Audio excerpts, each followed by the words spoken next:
Ladies and gentlemen, welcome to the WODcast podcast. I am your host, Eddie Ift. I am here live from the bingo bus. I'm hearing a little bit of a clicking. We're having some technical difficulties again, starting off this pandemic world that we live in. I am very, very happy to have our guest today, whenever it is that you're listening to this.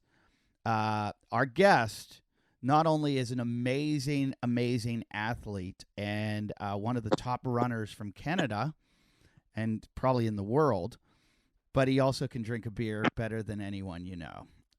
He is you're on the Canadian national team, I assume, correct? Yeah, and working my way, hopefully, to make that Tokyo team. Yes. And also, this is Corey Bellemore, everyone, who is the are you still the reigning record holder of the beer mile? Yeah, still the world record holder. So they had one this year that was like a virtual type competition, and there was a guy who went 4:39. But before that, the fastest time behind me was 4:47, I think. So it was about 13 seconds back, 14 seconds back. And what year is it? About 4:34? Yeah, 4:33. So chug 4 beers, run laps of the track, which is Well, we've talked about it many times on the show. In fact, we've done it on the 15th. A good friend of mine, Hunter McIntyre, who is a obstacle course racer, a Tough Mudder Spartan world champion, is going to try to break 6 minutes, and if he doesn't, he owes me $1,000. So nice. I like that. Yeah, so I can't wait to have him do that. Or not do that. I don't think he's gonna do it. I've hold on one second. I'm having a little bit of hearing a little scratch. Hold on one second. I want to fix this. Okay, sounds good.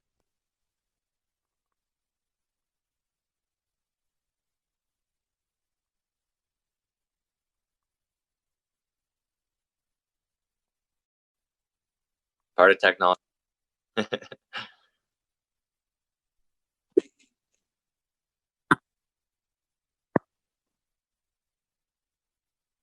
Pre-pandemic, you would do it in studio, right? The podcast. Okay.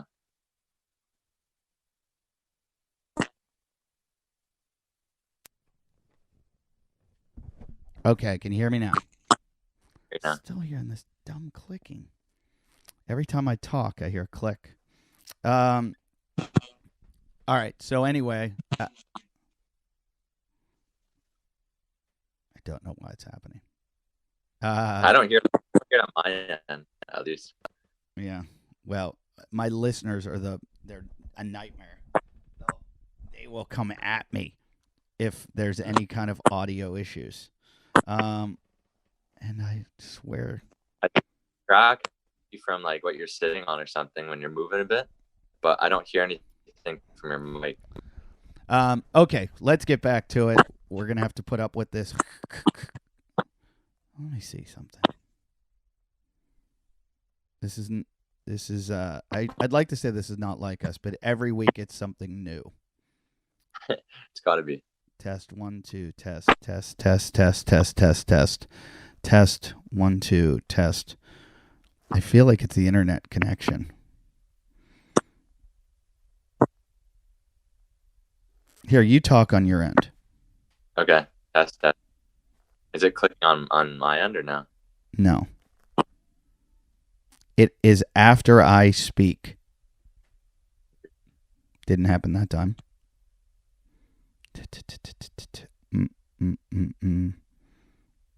Okay, you talk. Okay, test 1 2 3. You're not touching your phone at all, are you? No, it's literally sitting in a holder right now.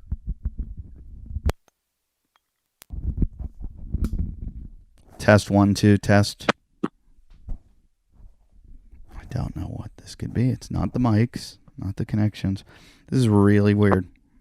All right, we're just gonna have to go with it. So, anyways, Corey, what we were saying is you are trying for Tokyo. Did they? I'm so bad about this. Did they just basically say Tokyo is going to be another year from now, or 2 years from now, or when it's going to be? Yeah, but it was in March where the Yeah, NBA stop. This sort of. we're gonna fix this. I'm calling you or call right back in. Let's figure out how to fix this, or it'll never go. I'm sorry about this. Let me just call right back in. That's all right. It was recording though. Okay, it was recording. Still recording on this end. All right. So here we go. So I'm talking to Corey Bellemore about what's going on with the Olympics. What event are you trying to qualify for the Olympics in? Trying to qualify in the 1500 meters. So in Canada, we call it the metric mile. Why is that? Is 1500 actually the mile? So it's the mile is 1609 meters, and the 1500 like it's just 100 meters, 109 meters. Why do they go 100 meters shorter? I don't know. The mile, I'm not sure what came first, whether it was the 1500 or the mile. But yeah, the 1500 is what's been raced, at least in Canada, for the longest time. I know. I think in the States and maybe UK they started doing the mile a lot more. But yeah, I think the 1500's always been the Olympic event. Oh, I didn't even realize that. I thought the Olympics was a 1600. That's pretty funny. And does it make a difference? Are there guys that are like, I don't know, I just, it's that 100 meters, I just do way better? Yeah, like it changes I know it sounds stupid and crazy, but like 100 meters does change the dynamic of the race just a little bit. Because you think like most people in the 1500, they start going lactic or start feeling that true pain the last 100 meters. That's what can decide like first to sixth or so. Would you say? Oh, sorry. Mile, crazy. Would you say that last 100? Is that last 100 meters? Does that could that be mental? That you start going lactic because you're like, oh my god, I got that 100 meters left. I think so. I think a lot of mental, like your body reacts to stress. So if you start thinking like, oh, I'm tired, I can't do this, like 100 meters is so far away, your body's going to tighten up and react to that stress you're thinking about. So it just changes. If you're mentally like relaxed and comfortable and like just give it to the line and stay smooth as possible, you'll close a lot faster.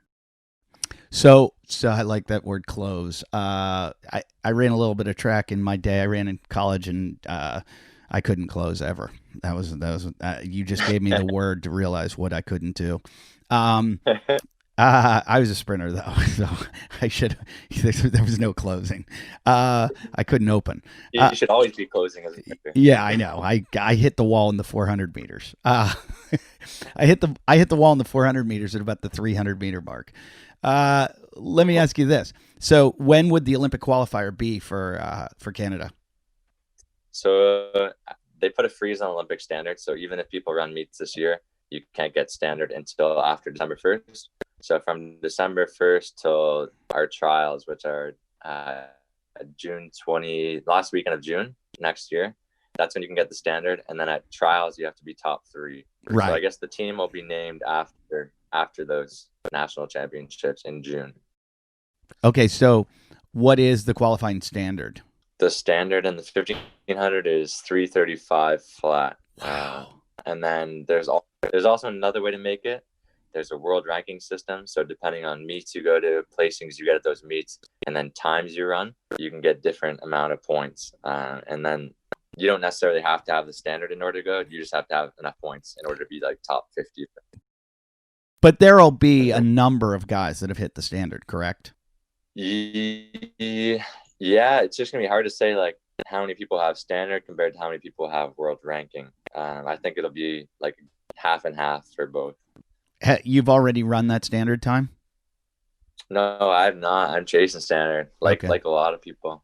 So this summer was going to be the one to chase it, and since this summer's sort of been just a bit of a write-off, there's been no really opportunities to chase that standard. It doesn't even count even if you get it. So, how far away from it are you? Right now, I am 4 seconds off, which seems like a lot, but it's about just around under second each lap for me. Do you think you could run it faster if you had beers there? Definitely not. No, not in that type of race. What if you just chug one beer before the start of the race? You could intimidate everyone. Yeah, but I don't know if the intimidation factor is going to get me the standard. Is that considered a performance enhancing drink? Like if you at the start line literally like took off your sweats, chugged a beer or shotgunned it, and then slammed it on the ground, and then got to the line, would they be like, "This, you can't do this"? I don't know what they'd say. I don't know if they'd laugh, if they'd be scared, if they'd think I'm like absolutely crazy out of my mind, or if they'd think all those things together. But I always joke around that like when I do the beer mile, sometimes like I feel like I don't feel lactic acid. Like I feel like I can just keep going and going. Other than my stomach feeling a little off sometimes, I always joke that it has like a buffer on the lactic acid you feel. When I was in high school. I don't want to try it though. When I was in high school, I think you should. I think it would scare the shit out of the other guys, and they would run way slower than they've ever run. I feel like I already have that frat boy persona that when it comes to actual track, I try and keep the beer mile a little more separate. There was a guy that I used to run against who was really, really good back in high school. And he would come to, I was a 110-meter hurdler, and he would walk around while we were all warming up, and he would ask us how you do it. He would go, how do you get over these things? Like, which leg should I? And he used to just get in my head. I was like, why is he doing this? You know, this guy's run 13.9, and he's sitting here doing this to me right now. Shut up. And it would screw me up really badly. So I think your beer, I think you have to either beer bong it or shotgun it though. Like if you showed up with a funnel and you're just like, go, who wants to go? I swear you would win. Why do you think fighters do that stuff? That's the problem with running. You guys are too nerdy. You all come up to the line. Everybody's quiet. If you start acting like this, if you Randy Macho Man Savage it, I swear you will scare the hell out of every single guy and you will win. But tell me alternatively, what if it goes absolutely terrible and I'm puking and getting last place? You're going to be the most famous guy ever. You think still, even if it goes bad, it'll still be a win. Okay, let's be honest. Where have you gotten more fame? From your running or your beer miling? Oh, no doubt the beer mile. Right. No doubt. Where have you made more money? Beer miling or running? Beer mile. Yeah. Okay. All your sponsorship comes from beer mile, right? Correct. Okay. Yeah. I'd say 80% of it at least. Okay. So we're on to something here, aren't we? If you look at most sports, the guy sometimes who is the biggest, highest paid guy isn't the best guy. Now, I get it that you want to make the Olympics and you want to be the best runner you can possibly be and see how far you can push your body. That's admirable. But listen, as your agent, now I'm taking that job. We are going to make you the most famous runner in the world, because when you show up at the Olympics, and what's your beer sponsorship? Who do you drink for? Flying Monkeys. Flying Monkeys. Barrie, Ontario. You show up with a Flying Monkeys beer. You come to the starting line, and you've got you're gonna have to wear something a little crazier too than what they usually wear. I say full Speedo, just a Speedo. I just say, you know what? I don't want the track attire for these Olympics. I'm gonna go with just a straight up Speedo. Straight up Speedo. One piece. You chug the beer. Smash the can on your head or something. I guarantee no guy is going to PR that day. There is no way. You will mess them all up, and you will be on ESPN. You will be all over Barstool. You'll be on every single thing on the internet. You will go so viral, and all you have to do is practice this. If you practice it, and then when you walk up, you're used to doing it, people are going to be like, oh my God. And even if the alcohol affects you, we can put water in there. No one has to know. No one has to know. That's sin. That's a sin to do that. I know that is a sin. That's cheating. That's like blood doping. But I want to get into I mean, wait. I have another thing. You have a twin brother, right? I lost you there. I do when it's younger. You have a wait. You have a twin brother, correct? It's right. Uh-oh. Yeah. Losing you a little.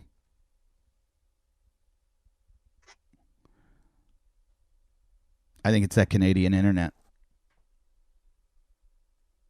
Is my I lost you. is my wife? No. It's just a little slow. Like there's like a delay between you and I.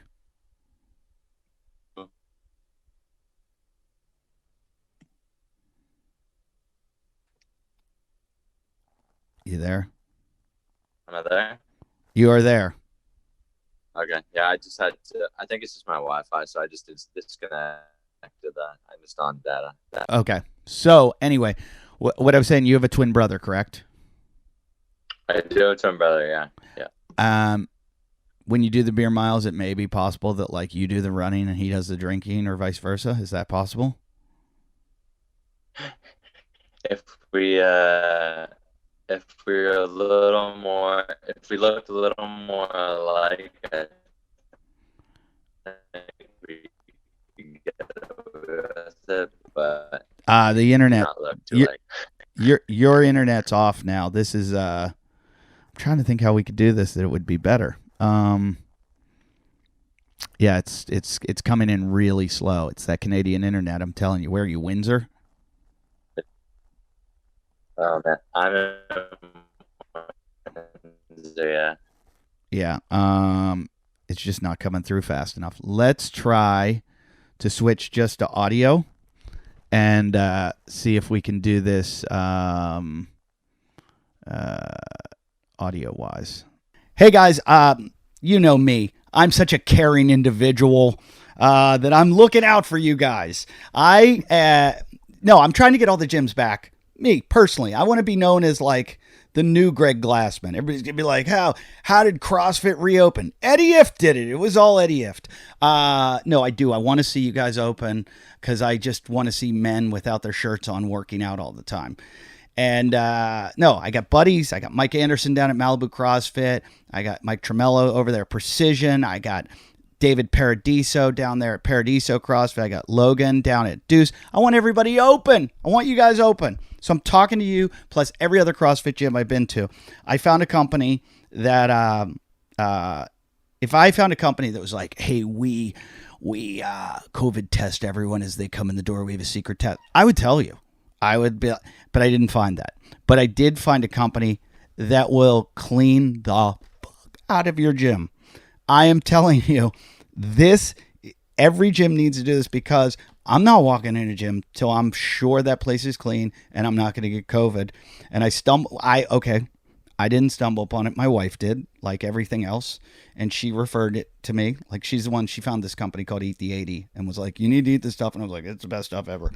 Well, this company, I found the company through her, and then I found the owner, and I was like, dude, you got to come on the show, and you have to tell every gym about what you're doing. Company's called Purefly. The owner here, Johnny Beal. Thank you for coming on, Johnny. Sorry, such a long introduction to you, but I think what you're doing is really cool, and maybe you could explain how you clean the out of these gyms. Yeah. So instead of telling you about it, why don't I just start by showing you? So this is the electrostatic sprayer. Wait, that's what we do, man. Wait, you just sprayed your computer. Yeah, it's that safe. This gun has an electrostatic sprayer, and so it takes the battery down at the bottom, electrocharges this chemical, and it breaks down the micron level so fine that you can spray technology. You can spray computers, spray laptops, spray whatever you want. Okay, can I spray? As long as you spray it the right way. Can I spray it in my face? You can spray it in your face. It's not advised. It's not advised for sure. But the EPA does say that it's so safe to use, you don't even need PPE to use it. So what is the chemical inside of it? BioS Botanical Solutions. Oh, BioS Botanical Solution. I know that. You know, I mix that with my tequila. Yeah, it just rolls off your tongue. Yeah, BioS Botanical Solution. You guys know is that stuff safe? It is super safe. So the EPA says no PPE required. More importantly, it kills COVID in 4 minutes. It's no rinse, no wipe. So it's super effective in gyms where you don't worry about corrosion on metals like you do with bleach, and you don't worry about something being asthmatic when you're spraying it around people like a quaternary ammonium. Yeah, my problem is that I like to work out at 3 minutes and 59 seconds after the next guy. So you're gonna need, Johnny. You're gonna need to step it up 1 second, or I can't. Just kidding. Hey, you're out of luck, buddy. I'm sorry. 4 minutes. So they probably tested that in like a petri dish, and they like watched it just die. The virus just dies. They did, yeah. So a lot of these chemicals that you see used in here have a 10-minute kill time. A lot of them have a 5-minute kill time. This is a pretty effective one. The only one that I've seen faster is a 1-minute kill time. We use it in hospitals, but it leaves behind a residual. This doesn't leave any residue behind when you spray it. So as soon as you spray it, after 4 minutes of it being wet, it kills anything SARS-CoV-2 related. But as soon as it dries, you're done. You're ready to go work out again. Will it kill gonorrhea? It's a great question. You That's don't a know. great question, You don't know, do you? I don't know that answer. Oh my God, you could take that to a prostitute and be like, okay. Sorry, I'm back in my old days. So you just like run around the gym and you spray everything down. Yeah. So somebody works out, they walk away, and we've used this with professional athletic teams. Was our first customer, a team here in Boston, and then we got a call from Rob Orlando, and a buddy of mine, best friend here in town that I grew up in. He works out at his gym, and he said, "Hey, can you help Rob?" Rob gave me a call, and we talked about it. Went down to his hybrid athletics down in Bridgeport. We built a plan based on what we had built with Children's Hospital of Boston and Donna Warner, their director of their child care center. And we built a plan for CrossFit gyms with Rob, where he knows exactly the challenges of a gym from a gym owner's perspective. Okay, so it's like class is over. You got 10 minutes between class. You could spray the whole gym out, and you still have time that it's gone. Like if there was anybody leaving any of their COVID around, it's gone. Yeah, so he showed us what a typical workout looks like in his gym. Whoa. His workout and my workout are a little different. I go a little heavier, a little harder than Rob. So, okay, go on. Yeah, sure. So for his 5-minute workout, you do 25. I get it. But after the workout's done, regardless of time, it needs to get addressed, right? Because everyone's breathing heavy and all that stuff you do when you work out, like you alluded to, with shirts off. So yeah, you take the sprayer, give it a spray. As soon as it hits the surface, you wait 4 minutes. It's killed anything COVID related. Oh my God, that's so cool. This is what I saw that I was like, everybody needs to have this. I'm not coming to your gym till I see that gun. Just can I buy one of those just for my house? Eddie, honestly, would you bring it on the show and try it yourself? I'll send you one of these, and I'll send you some BioWesk if you'll do it. I will shoot that right up my ass. I am not kidding, because I know there's some stuff in there. There are viruses up there that haven't even been named yet. And I don't think the EPA ran a test on that, buddy. But well, they should. You can do whatever you want. They should put me in a petri dish and see what's. No, I. In all seriousness, I really think what you guys are doing is amazing. And that's why I wanted to talk to you, because I'm trying to help as many people as I can get their gyms back together. And I think this is one of the ways that you're going to get everybody back in the gym, because not only do you have an obligation as an owner to make people safe, but they want to feel safe. And so I think what you guys are doing is great. I really want one of those guns more than anything in the whole world. And oh my God, I'd be spraying everything. I'd just be walking up to people and be like, COVID, psh, and just spray them. I'd be like, you can talk to me in 4 minutes. Is there a way people can find out about like your plan, where they can get those awesome guns and the chemicals and everything that you guys do? Yeah, there are a couple ways. So the Morning Chalk Up did a write up on us in July. They also just put out a pretty good article a week ago about chemicals, good chemicals, bad chemicals, and why it's important to use and look at other chemicals such as BioWesk. That was a great starting point to getting information out there. And really, if you want to go directly to the source for not only the gun, but we built a reopening playbook on our website, and there's a link right at the top of the page. So if you went to purifly.com, It's PURIFLY.com. And at the top of the page, you'll see reopening playbook. If you go in there, there's a fitness center link where it's built out, in collaboration with Rob to make sure that we got this message safely. So you understand the gun, the sprayer, whether it's a backpack or handheld, and then the BioS, and you can place the order, get the discount that we have built in with that supplier, and then like an overlay of a typical gym with a frequency plan of high, medium, and low frequency touchdowns and how to hit them during the day. Yeah, I was going to say, because that's like, people are just going to get, nobody knows anything. So it's nice that you guys have gone out there and figured that out for people. Off the subject totally. What is that diploma behind you? What is that? Oh, sorry. That's an Air Force. Oh, so you're a military guy. Do this backwards. Yeah. Are you still? Are you still in the Air Force? Oh, you still are? What do you fly? Yep, still are. What do you? C5s. What is C5 the big one that carries everything? Yeah, C5 Galaxy. It's got 28 wheels and it holds 32 pallet spots. It's the largest of the transports. Oh, it is the largest. So how many pilots would be on that plane? You only need 2 pilots and 1 engineer and 1 loadmaster. That's a minimum crew. But typically you have 3 pilots, 2 engineers, and 3 loadmasters is a typical crew. So an 8 people is a typical crew, and a typical mission would leave for us in Massachusetts. We go down to somewhere in the East Coast, pick something up, and fly it over to Europe.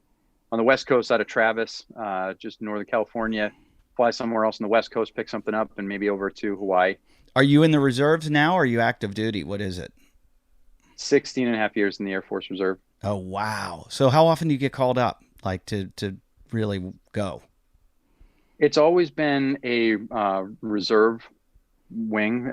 So we haven't been placed on and called to active duty orders by the order of the president.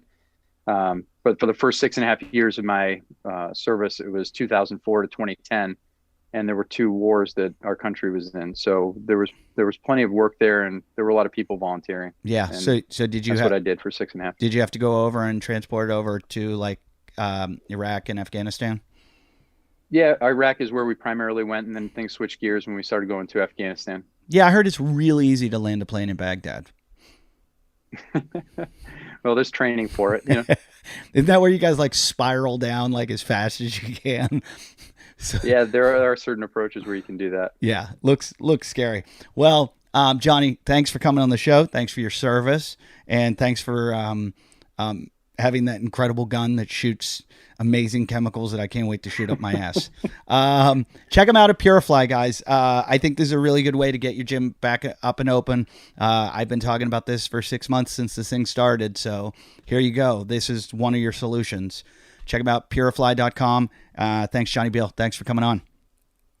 Thanks, Eddie. Yeah, I think it's going to work now. Okay, perfect. Okay, so what I was saying is you got a twin brother. I know this might be cheating, but look, we're all about winning here at the WODcast. You get your twin brother to do the drinking, you do the running, or vice versa. Is he a good runner?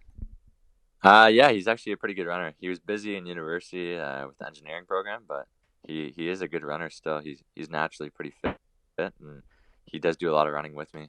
Like how much of a difference? Like if you guys were to race in the 1500, how many seconds could you beat him by? I'd say over 1500, probably about 12 seconds ish. Wow, he's good. Yeah, so he's still pretty good. Oh yeah. So he was super competitive up through like high school, and did he run in college too? Yeah, up until basically he got to university. So in high school he's really competitive, really good. Actually younger, he was like much faster than me, much better sprinter. And then in university, engineering was pretty demanding, so he was focused more on school, and he did get a couple injuries, so he didn't focus on it too much then. Are you unusually tall for like a miler? You seem in like any of the videos. I think I am a bit taller on the taller side. Like I'm 6'3", so a little bit taller than most of my competition. But I think that there's still quite a few tall runners, especially in the U.S. You're 6'3". What are you weighing in at? I'm weighing in right now at about 175 or so. Oh my God, you're 5 inches taller than me, and weigh the same amount. No wonder you fly. No, there's a lot more to it. I don't want to take any credit away from you. I gotta say, I'm always fascinated. I think the mile and the 800 are two of the hardest events in track, and then the 400 hurdles. To me, those Yeah, are, I think a lot of people don't really realize when they watch like a 1500 or like an 800-meter event on TV. Like a lot of these guys look so efficient, so smooth. They've been doing it for a number of years that it almost looks like a jog to most people. But if you got beside them and actually tried to keep that pace for even a lap, like you wouldn't be able to hold on really. no, I couldn't hold on now. I couldn't hold on for a lap. I don't know if I can hold on for 100 meters. What are your laps at? About 54? So if I'm doing an 800, my two laps are about 53 apiece. Jeez. And then if I'm doing a 1500 meter, my laps are the goal pace is about 58 point something.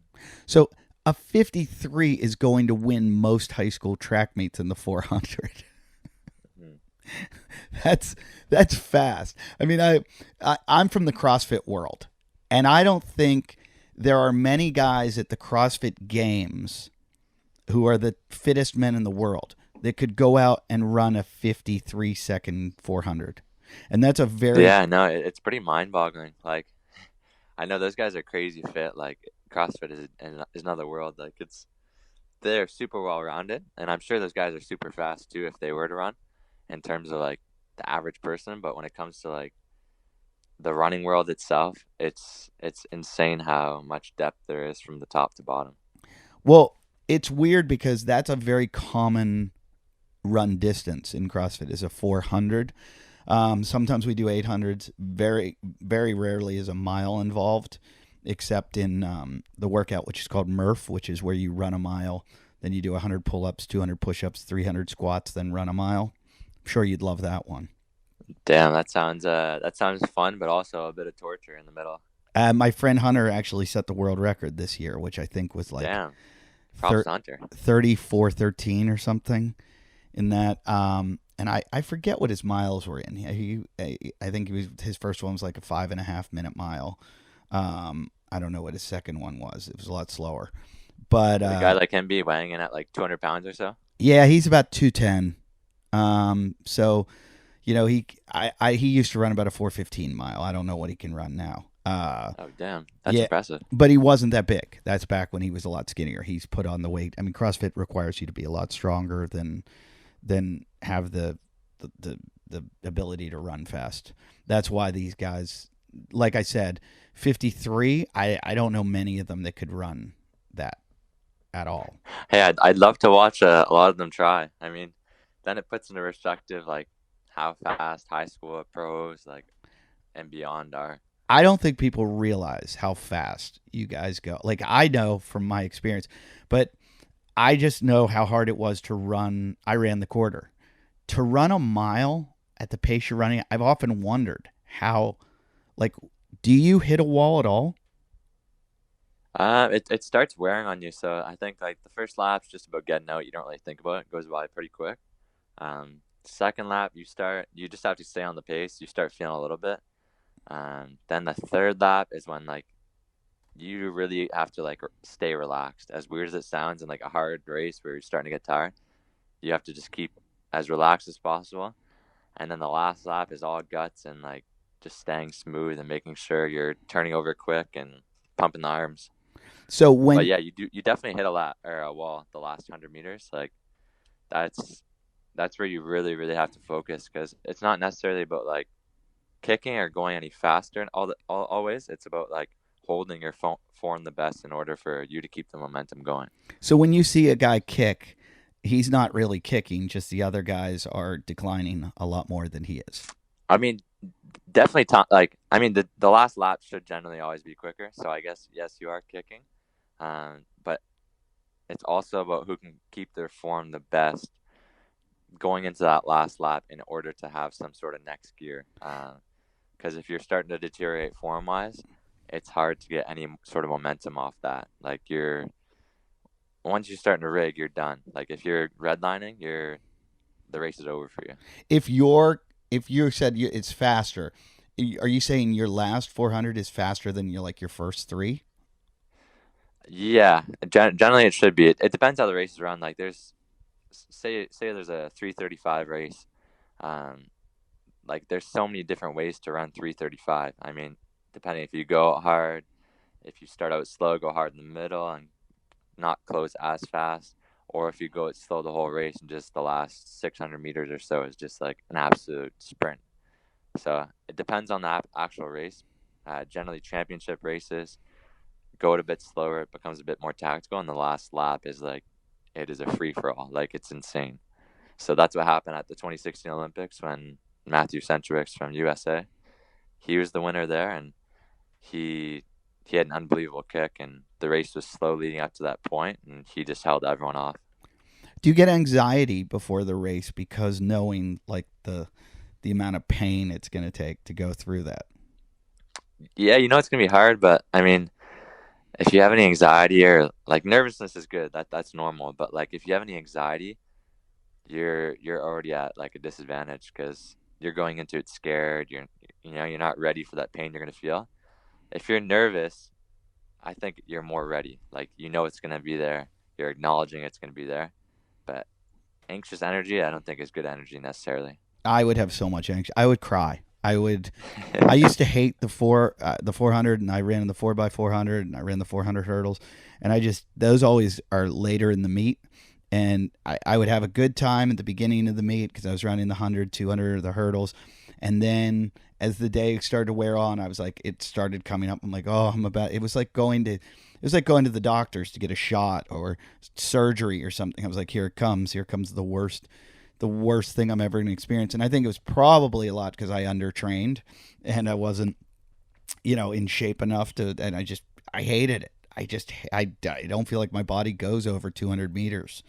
And the thing about track meets too is like they're super long days. Like it's not always fast paced. Like it's like get there in the morning and the last event's probably at like, I don't know, towards the evening, late afternoon.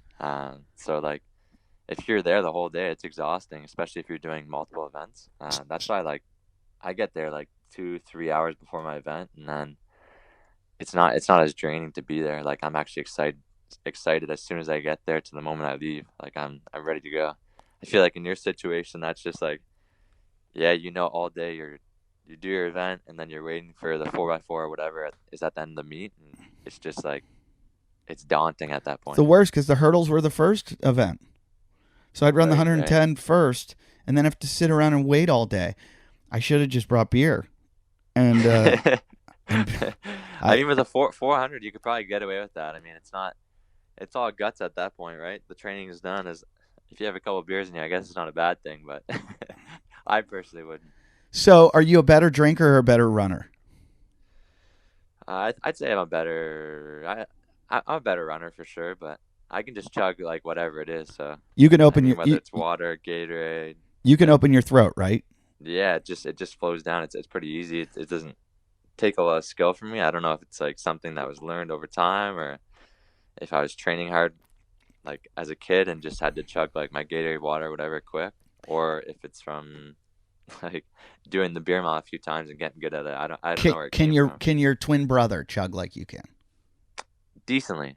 I'd say he's more average. Okay, can your dad do it? My dad can throw it down. Yeah, he if there's anyone I get it from genetically, I'd say it was him. So when you chug, you just open your mouth and like there's no swallow. It just pours down. Yeah, it just pretty much pours down. I mean, there's obviously like an element where like my throat gets completely like full, I guess, and I have to like swallow at that point, but it's not constant. Like I don't feel the need to like constantly be like, I don't know. I really, it's so hard to explain it. Like there's some people in the beer mile who do like quick, fast gulps. There's some people who do like, can fill up like a lot of their throat, whatever, mouth, and then do big gulps. And then there's some people who can just open their throat. I think I'm somewhere in between opening my throat and doing like big gulps. Okay, wait a minute. So are you a can or bottle guy? Bottle. Yeah, it's much faster. What's the rules now? What's that? What are the rules in the beer mile? Is it can or bottle? So it has to be 355 milliliters. Mhm. So 12 fluid ounces. And then it has to be 5% alcohol. Can't be like a cider or anything like that. It has to be beer. Other than that, you're allowed to find any sort of beer in that category, like within those rules. And then there's a 10-meter chug zone, 9 to 10-meter chug zone. So you start back 9 meters off the start line. You chug your first beer, do a lap, get your other beer before the chug zone, stay in the chug zone while you chug, drop your beer. As soon as you're finished, do another lap. You do that 4 times total.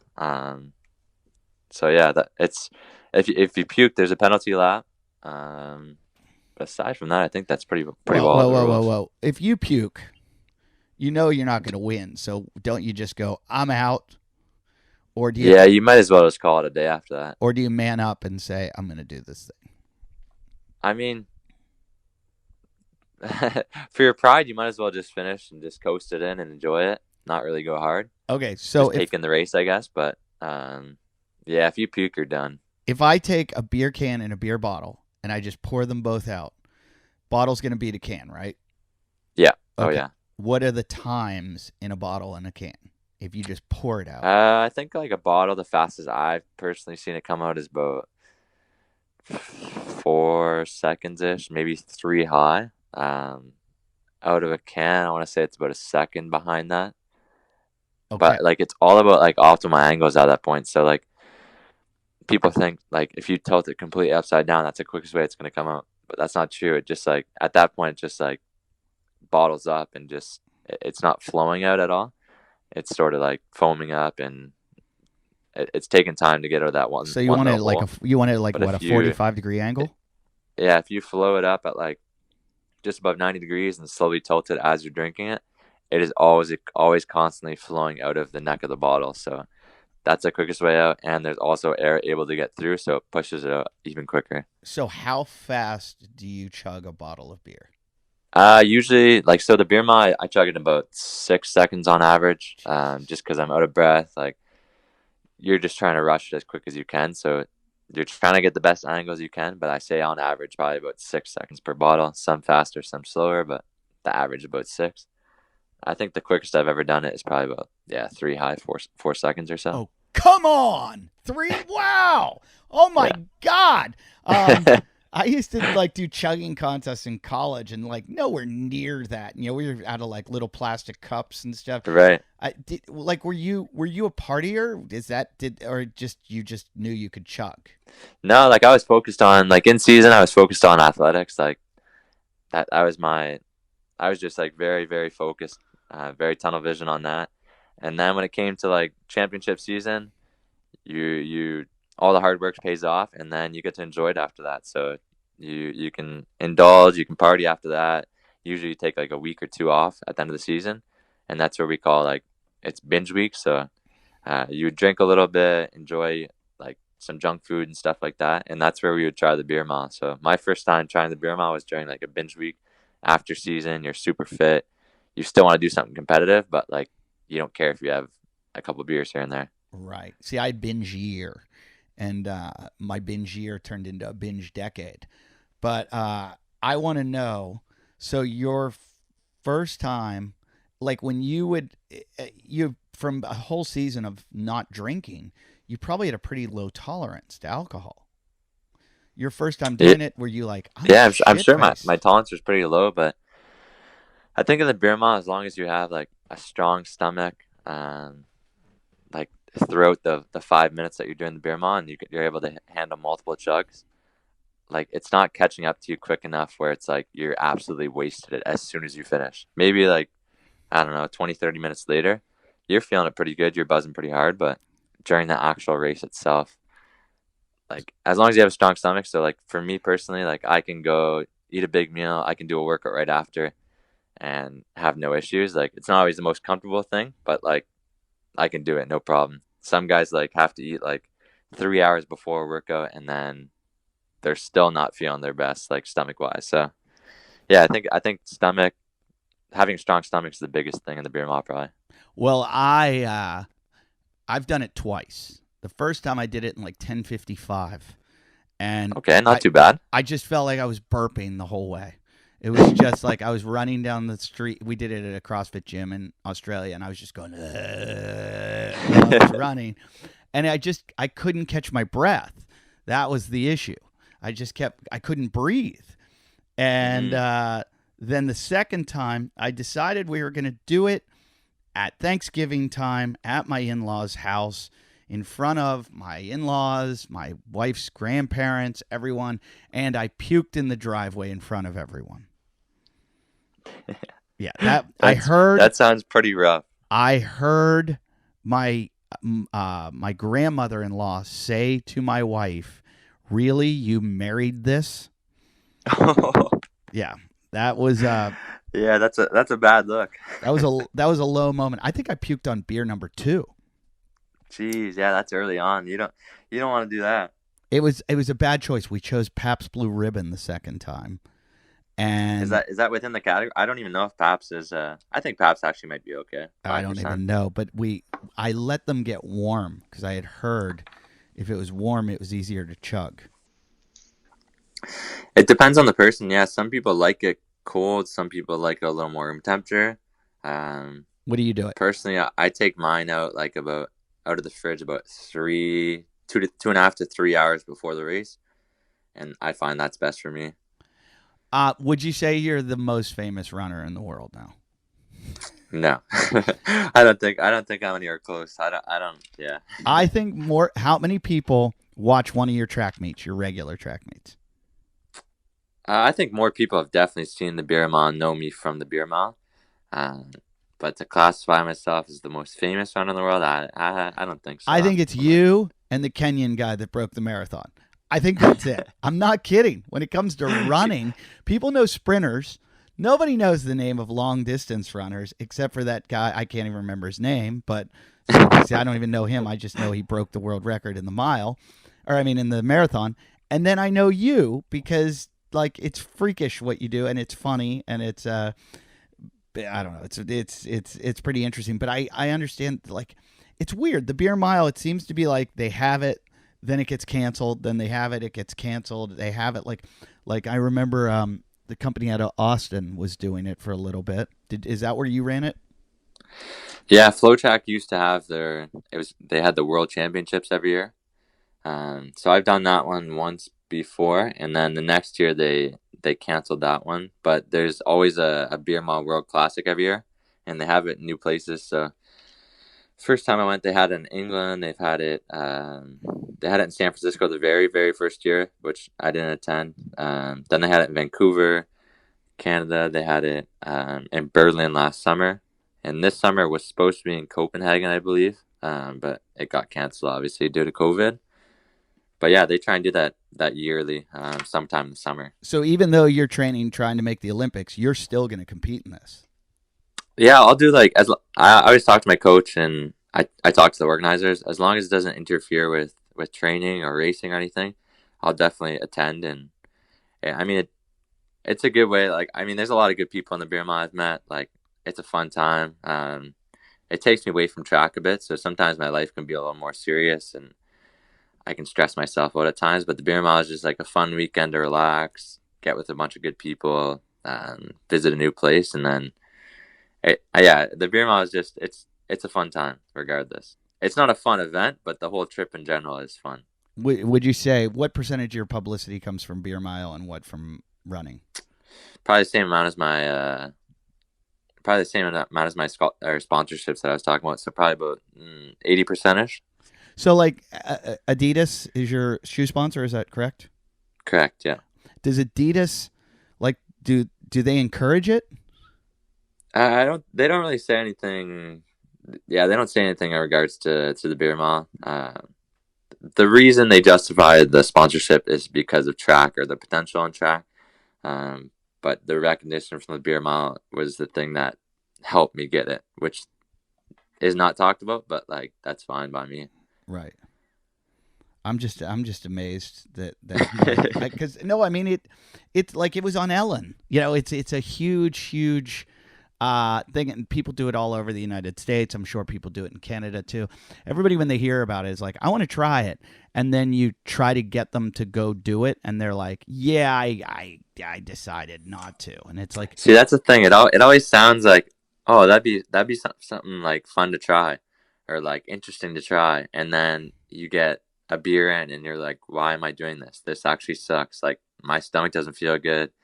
The running isn't fun during this. Like, this makes no sense. Why do people do this? how? But it also, like, I feel like in order for people to like understand like about the beer mile or how it feels, they have to do it. Like, you can't just watch it and be like, damn, that guy, like, he can easily suck him back. Like, doesn't look like it hurts. Like, that's insane. But I feel no different than anyone else. I'm just able to, like, I don't know, go a bit faster, I guess. I still feel the same. I feel like it helps that you're larger too. Like, Yeah, like that's what a lot of people say. They always say, like, man, you're taller than most, so like you have a lot of place to store the alcohol, or like it doesn't hit you as hard, or like your strides are longer so you can run faster.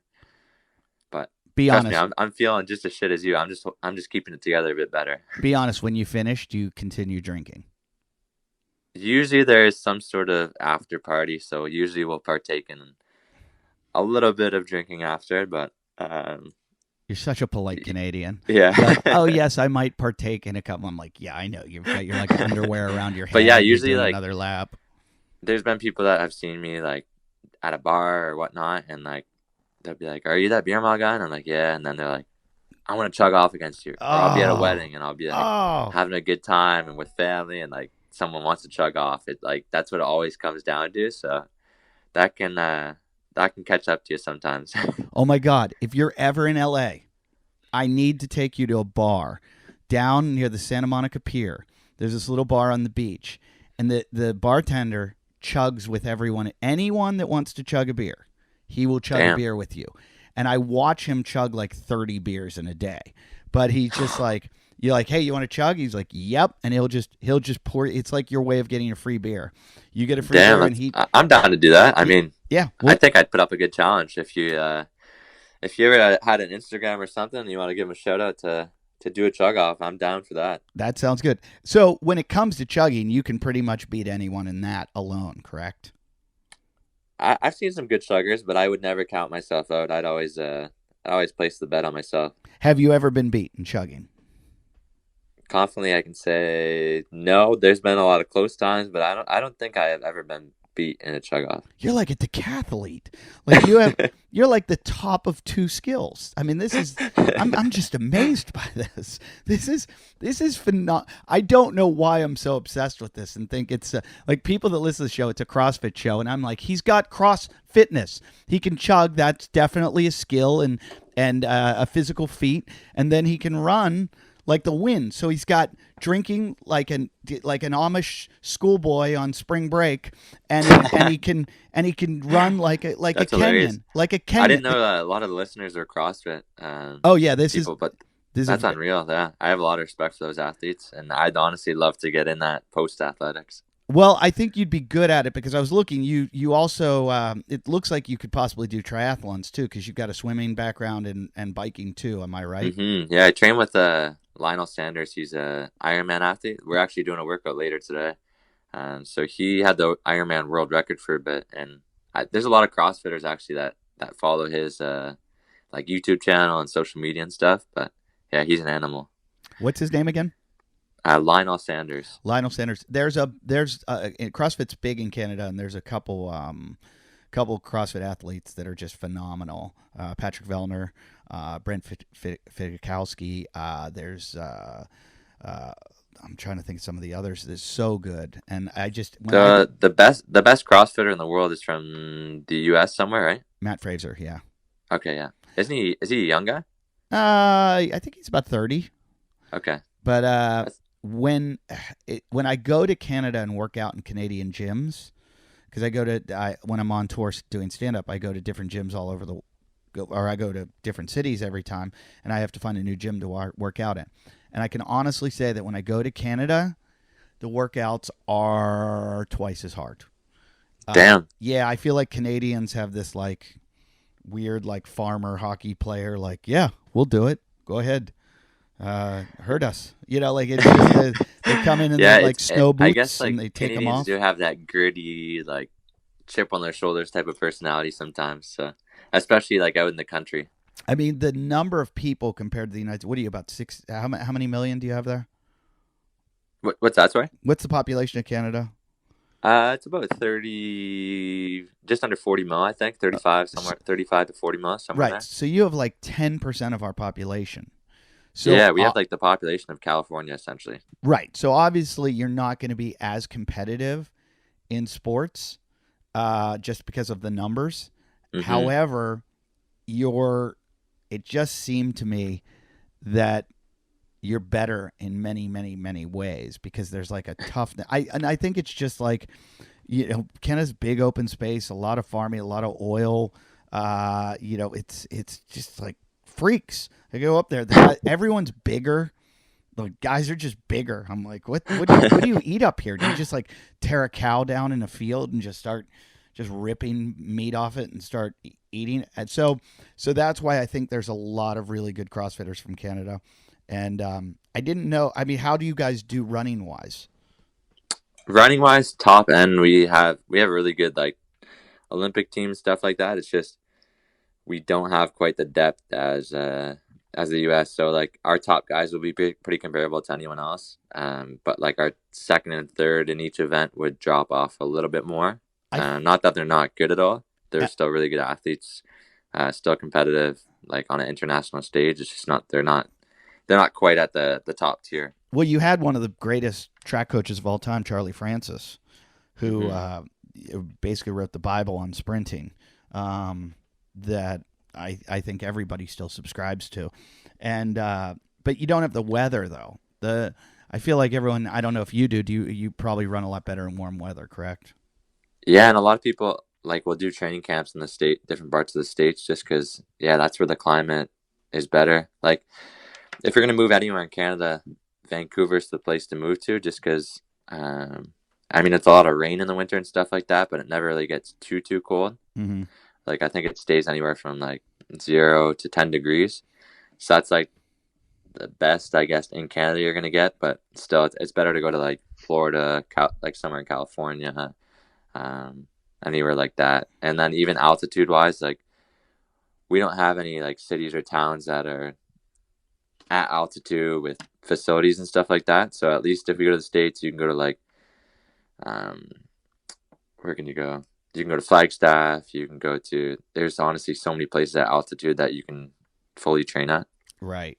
That's my buddy Hunter does that. He goes to Colorado and runs there. Mm-hmm. Exactly. Yeah. But I had another question for you that I have a whole bunch of questions from some fans, and they're actually better than my questions.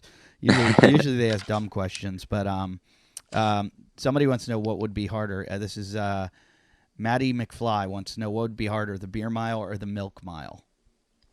Oh, I've talked about this one, and I've thought about it quite a bit. I think a chocolate milk mile or a milk in general mile would be, I think it'd be tougher because it's a lot thicker content. Usually most people have like one glass of milk and they're good to go. So there's no real, like, no one really sits down and has like 4 glasses of milk at like any given time. So I think your stomach is just not used to that. And it's just like, I don't think it would respond well to chugging it constantly over a 5-minute period. Do you practice chugging at all? I think jokingly I do. Like, I'll just be like, oh, I'm going to chug this water. And now that I do the beer mile. But like before that, no, it was just like, if I'm like thirsty after a run or something like that, I would just chug my water, Gatorade, like whatever it was, like sports drink, whatever. But I don't go to my way to be like, all right, I got to get my time down to this chug. Nothing like that. Cannon, I'm never gonna pronounce your name right. Cannon Krebahene. Cannon Krebahene just said you're incredible. He did a beer mile the other day, and first time 17 minutes, and I puked on the 4th beer. It's okay. That sounds rough. I puked number 2. Don't worry about it, dude. Yikes. Tropical Speed wants to know what would, other than this, what would your other aside from running, what would your sport be? What my sport be Yeah, other than running? if you weren't Like running. in this specific position that I'm in, like I came from a swim background. I really like and appreciate the sport of triathlon. So I'd say that. But my first sport I truly loved was basketball. So if that'd be like a dream sport that if I could do one of them, I would love to play basketball Do professionally. Do you still play? I mean, I dabble. I mean, I'll shoot hoops with my bro outside, play some pickup games, stuff like that. But I don't complain any competitive leagues or anything. I was just gonna say, but like, don't you have to be careful? You don't want to, roll an ankle or anything. Yeah, like that. you do got to be careful. Like you can't do anything too excessive. But I mean, at the end of the day, you also got to live your life. You can't hold back in every single way just to. You don't want to drive yourself crazy by focusing on one thing way too much. So it's a bit of give and take. You got to be smart, but you also got to live a good life too. The real Matty Hands is saying, what would be more impressive, a sub 6 minute beer mile or sub 6 minute in and out Fran? Fran is a workout in CrossFit where you do 21 pull ups, 21 thrusters, which is a squat into a push press with 95 pounds. I don't know what that is in metric. I only know grams. So you do 21. I think it's no. I was going to tell you the wrong weight. But you do 21 thrusters, then you do 21 pull-ups, 15 thrusters, 15 pull-ups, 9 thrusters, 9 pull-ups, and like the best in the world can break 2 minutes. And I think I don't know what an in and out Fran is. I'm interested. I sounds fun. Anything that involves not having to do the workout the right way, I'm in. But I have a feeling that you're gonna have to eat like a double fries and a shake. I think that sounds harder, to be honest. Oh, way harder. Yeah. Oh yeah, way harder. Way harder. Here's the best question of all. It comes from Jeremy Lesniak, who actually has been a guest of the show. Good guy. The beer mile is about as niche as an athletic endeavor as you get, so why do it? I think you answered that by saying, it's just fun, and it's a way to let off steam. Yeah, is he saying why do I do it? Yeah. Honestly, just it was like an off-season thing, just like to see if I could break a world record, and I didn't like want anything out of it. It was just a competitive achievement I wanted to get, and I broke it, and then that was the end of that, and all of a sudden it blew up, and I got on a plane like 24 hours later, went to a competition in England, and it sort of like the beer mile took me under its wing. So like I've got a lot out of it. It's like helped me a lot in many ways, and I mean I've met so many good people, like I said, and I think if anyone was in my position, they would understand why I do it. Oh, I don't think you needed to justify that. I think all you needed to say was, I'm a rock star, motherfucker. That's Here, you said it for me. I was waiting for you to say you that. Skyrocketed to fame through running 4 laps with 4 beers. There's no reason to ask that question. How many TV appearances did you do through it? What's that? Did you get on a lot of TV shows from it? I was on TMZ. I think that was the biggest, and then there was like tons of articles. Oh, I guess have you heard of TSN? No, what is TSN? So it's like basically the ESPN equivalent in Canada. So they did like a 10 or 11 minute documentary on the beer mile. So they came to my hometown, did 2 or 3 days of filming here, and then they went to Vancouver when the World Classic was there, and did a bunch of filming there, and then they made like a little documentary on it. So if you search like beer mile on YouTube, it should be like one of the first videos. That's pretty cool. I've watched a lot of the videos because people are always, when I tell people, I always say, hey, guess, how fast do you think the fastest beer mile is? And people always go, I don't know, 9 minutes. And I'm like, yeah, try. What's your time again? 4:30. 4:33. In Vancouver, I actually ran 4:23, I believe it was. And I was rushing the hell out of that race. I knocked over one of my beer, I think it was my 3rd beer I knocked over, so it foamed up a lot. And yeah, just rushing in general. So I left a little bit of beer in each, like after each chug. And then at the end of the beer mile, they measure your contents. Sorry, I forgot to mention this rule. So you're allowed 4 fluid ounces at the end, because when you're chugging that quick, there's going to be a little bit of foam that settles after every chug. And I just had too much, so I got DQ'd in that race. But I still had like a ton of alcohol in my stomach and was still running really fast laps. It's just I was rushing probably about a second too fast. How fast do you run the laps in the beer mile? I run it like sub 4 minute mile pace. So 50, like 59 or okay. so. So average. So you lose about 6 seconds, 7 seconds with the beer. Yeah, approximately. So like stopping to grab the beer, popping off the top, chugging it, putting it down, and then running. And your beer chugs are at what in the race? About what, 5 seconds? Beer chugs are probably about 6 on average, 6 seconds. So yeah, to get the beer, pop it off, everything, that's probably about 7.5 seconds or so. Wait, you have to take the top off of it? Yeah, I run with an opener the whole time. It's pretty wild. That's the best part of this. A lot of beer miles will use like a gardening glove because they have twist off. Mm-hmm. I made the mistake of my first beer mile. I just got pop tops. I didn't know they were pop top, and then I'm like, oh shit, what am I gonna do? So I just bought a beer opener and ran with that, and I've been using the same one ever since like 2016. That's hilarious. You have your lucky. Now I do. It's traveled with me to England, to Vancouver, to Berlin, to California, you name it. Hold on. As your agent, we need to get your signature beer opener. Yeah. Ooh, that's a good idea. You got to sell them on your website. That is not a bad idea. Yeah, for sure. And you sounds like interesting revenue stream. Yeah, you just get like a little grip on it, so it feels good in your hand while you're running. Yeah. Oh, yeah. Jeremy Lesniak had another really good question. He said, what's the best way to cheat at the event? Let's say I was going to throw down on a beer mile with some friends. What could I do to give myself an unexpected advantage that might not fly at an official event? Wow. I don't endorse cheating at any sort. Okay. Listen, goody two shoes. Listen, I'm probably going to do it against Hunter. He's going to beat me, but I'd like to. Jeremy's asking for me, basically.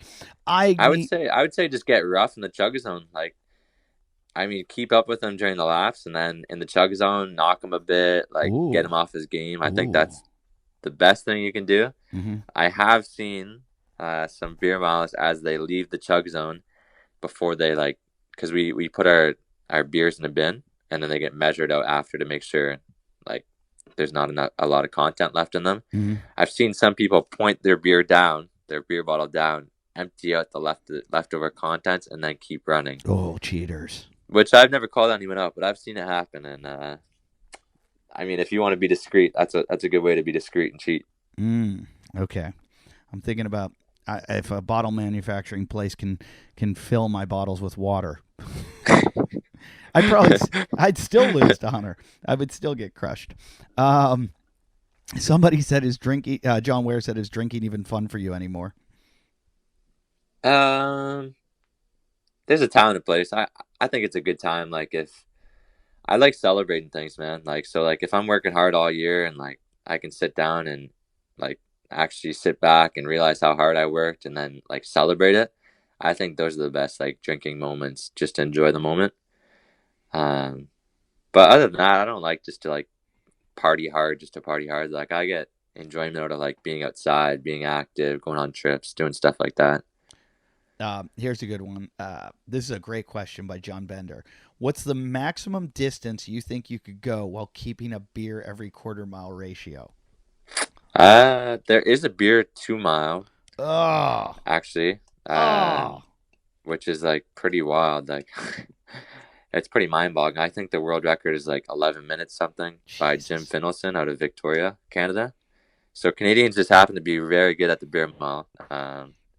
But yeah, I think I could do it 2 mile, but I don't know if I will in the near future ever. I would have zero interest in doing that. When I was younger and I used to like to drink a lot, we do keg races, we do case races. We never involved running. I would always run after I was drunk. Like one time I did the power hour where you have 60 shots of beer in an hour, and I got up and I couldn't stand. I was like, oh my god, Oh, I didn't geez. realize I'm that drunk.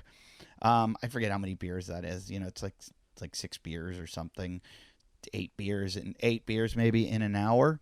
Yeah. And I stood up and I was like, wow, I'm shit faced, and I was too drunk too quickly. So I was like, I'm just gonna go for a run to make it wear off, because back then I didn't understand science, and I thought maybe alcohol, running, elevating, your heart rate would make, perspiring would make my drunkenness go away. And no, I just ran into a couple parked cars. So I have seen online where guys, I think I saw a half marathon. I don't know if I saw a marathon where a guy stopped every mile and drank a beer. And I think if you can tolerate a case of beer, I think it's possible to run a marathon. Beer, or mile, then beer, mile, then beer, then mile, then beer. I think that is. I have seen that. I think it was a guy at Notre Dame University. I think he did a half marathon doing that every mile. Yeah, I think you're right. I think it was. I'd like to see, and I challenge anyone out there. If you die, I don't want to feel guilty. So only if you really know you can do it. I'd like to see somebody do a marathon with 24 beers also. Wow. Yeah, 26 beers. 26 wow. beers. You'd have to be like Andre the Giant type drinking capabilities. But there are some weirdos out there. Like that guy down at that bar I'm going to take you to at the Santa Monica Pier. That guy could drink 24 beers, no problem. Although he's going to need a wheelchair to just get around a track. I mean, he's that fat. Does it show that he drinks a lot? Like, is he a bigger dude, or does he look? Yeah, he's a giant. Yeah. But he I was gonna say, yeah, because like, I mean, that's a lot of extra calories per day if you're doing that. He looks like the fat guy in every fraternity house. He's like that guy where they're like moose, moose, moose, moose, moose, That's and then he hilarious. comes out with his underwear on, and he crushes 2 beers on his head, and then he does a backspin and chugs a beer. Just an absolute meathead. Yeah. Jeff Haynes wants to know. We kind of answered this question: is it better to drink warm beer or cold beer? And you say about 2 to 3 hours out of the refrigerator. Yeah, so like I'd say it's coolish. It's cooler than room temperature, but it's closer to room temperature than it is like ice cold. Well, there is your answer. If you ever come to LA, I would love to. We'll organize a beer mile, and I'll bring all our all-stars in. Yeah, let's do it. That'd be awesome. You have to take me to a CrossFit gym after too. Yeah, like not right after, but like. So how long do you think your running career is going to last before you switch over and do like triathlons or They CrossFit? say usually the prime for like middle distance athlete would be, it's usually about like till about 29, and that's like your prime, 28, 29, somewhere in there. So probably go for another like 5 years or so. How old are you right now? I'm 25. Yeah. Yeah, you got a while. The good thing, and I might dabble in the triathlon from like depending what happens in the next couple of years. Like I've always wanted to do that, and like I don't want to give up my passion of track and field yet, because I think I have a lot of potential and I have a lot of unfinished business. But triathlon's definitely something in the near future I want to compete in. Sounds like you do have a lot of potential and a great future. But I'm sure with your background in swimming and biking, you would pretty much crush it in triathlon too. What's the longest distance you've ever run? I've done the longest distance I've ever done is I did a 31K long run before, so that's my longest run ever. It's just, as a middle distance runner, there's no need to go much longer than that. You don't want to sacrifice like volume for speed at some point. Like you want to keep a lot of your fast twitch muscles. When you did the 30K, was it at any point difficult? It was in Hawaii in the blazing heat, so it was honestly difficult pretty much the whole time. And I was with Lionel Sanders, and it was right before Ironman World Championships. I think it was like 3 weeks previous to that, 4 weeks previous. And we were going at like a pretty good clip too. I think we were going like 550 miles or so. So like not like crazy fast, but we were cruising pretty good. Yeah. In your training, are you doing any weight training? Yes. Yeah. At least twice a week. And then another day of just like mobility, stretching, yoga. How's your nutrition? It's better now. Yeah. Last year, I think I was like consumed by the fact that a lot of runners I'd run against are a lot skinnier, a lot slimmer. But that's honestly not my body type. I came from a swim background. I am like I guess like a bigger runner, even though I am still like slim and skinny compared to like the average population. But like when I'm competing against like a lot of the Africans, I feel like ginormous compared to them. So I had this mentality of cutting weight, and honestly, I got caught up with injuries and stuff like that because of it, I think. So I think you just got to play to your strengths. And like, I realized like my strength is being a bigger, stronger guy. That's what keeps me durable, and that's what keeps me like fast. So you don't go to Tim Hortons anymore? Oh, now I'm a bit more like free on what I eat. Like I don't eat like crap all the time, but I'll dabble with Tim Hortons once in a while. I know this is sacrilegious and every Canadian's going to hate me, but I think Tim Hortons is shit. Oh my God. Yeah, I mean it's a little overrated, to be honest. Like I appreciate it sometimes, but I think I think people hold this value that like that's the only thing that's good in Canada, and there's a lot of better things too. Yeah, I mean it's like Starbucks. I think Starbucks tastes like burnt church pews, and and Tim Hortons is even worse. I'm like the two of them should just go away. Well, I always think if you have to put like a ton of milk, ton of sugar in your coffee to make it taste good, it is probably pretty garbage coffee. So I've definitely been to some Tim Hortons that like it does taste like burnt coffee. I prefer like making it on my own or going to like a specialty coffee shop, but that's besides the fact. Well, it's been awesome talking to you, and you'll be happy to know that if you ever do CrossFit, middle distance runners are built for it. That's kind of the sprinters, the stuff's too short, and long distance stuff, the guys are usually too small for it. So you're probably built. You're a little too tall for it. CrossFitters are usually about 5'7", the tops. In the Hey, world. that's what they said about Usain Bolt. He's too tall for sprinting and best in the world. I like your attitude. Attitude. And this is why you are the best beer miler in the world. Corey, thanks for doing the show.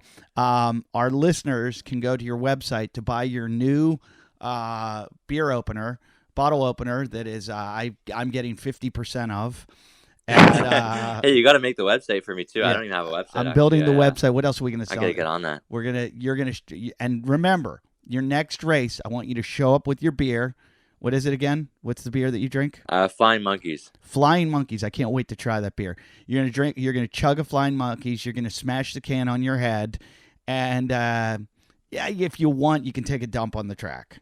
You don't have to do this, but trust me, everybody would talk about it. That's wild. If you did that, you're going to have your Speedo on. Don't get in that because you're not going to want to run with that in. And then just take off.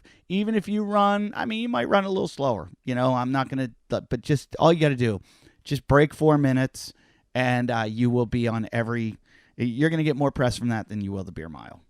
Bad press is good press, they say, right? Look at our president. Well, thanks for doing the show. They can find you on Instagram at Corey Bellemore. So CoreyBellemore. And soon to be CoreyBellemore.com, where we'll be selling bottle openers and get your merch and Speedos.